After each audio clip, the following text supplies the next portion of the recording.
Thank you very much. It is absolutely humbling to see so many people turning out today to demand more affordable housing in Southwark. And to be stood here at this site where we are facing some of the most egregious planning, and it's great to have so many campaigners like Andreas coming and standing up to make sure we do get the affordable homes that we need in our borough. Let's be clear, Southwark is in the grip of many, many, many housing emergencies and crises. But this isn't just a crisis of numbers, it's also a crisis of leadership. Time and time again, we see developers treating Southwark as their playground. They make grand promises of so-called affordable housing, only to slash those commitments at the very first opportunity. And who lets them get away with it? It's our Labour Council, it's our Labour Mayor, it's now our Labour Government. Let me give you an example of this site behind me. Borough Triangle, where only 17% of the 900 homes are due to be at levels that local people could actually afford. That's not even half of the council's own 35% of target, which is woefully insufficient in the first place. The developer here, Berkeley Group, made a pre-tax profit last year of £557 million.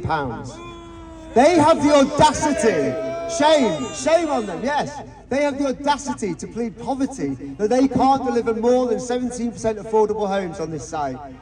And the council is not being strong enough to stand up against them. It's not about what the developers can afford, it should be about what our local residents can afford, because homes need to be affordable. It's grossly unjust to use the little land that we have still for genuinely affordable homes in the borough, for allowing big developers just to flood it with luxury flats that are just sold off as investments in Singapore and Hong Kong. The Labour Council continues to capitulate to big developers like Berkeley Group time and time again on every plot of spare land from Peckham to the borough.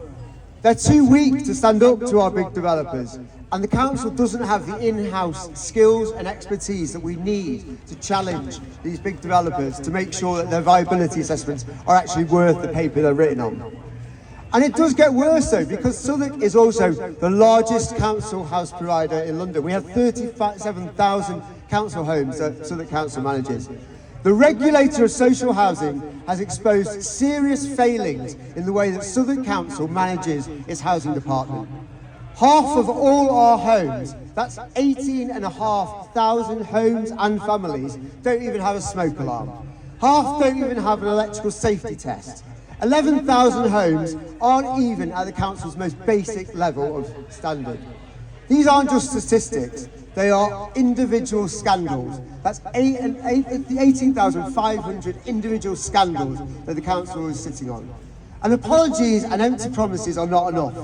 That's why my Liberal Democrat group called an extraordinary meeting to table a vote of no confidence in our political leadership on Wednesday, because enough is enough. And how did this administration respond?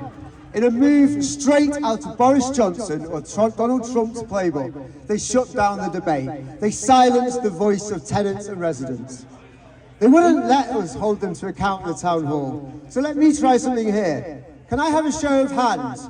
Who else has no confidence in this council to tackle the housing emergency? There we go, unanimous, almost. Last week at the tenants conference, 400 tenants that were there put their hand up and said exactly the same. We have to make sure the council starts listening to us. To everyone here today, your campaigning really matters. You're shining a light on the council's failures, and you're fighting for the homes that Southwark desperately needs. The Liberal Democrats stand with you. Thank you and good luck.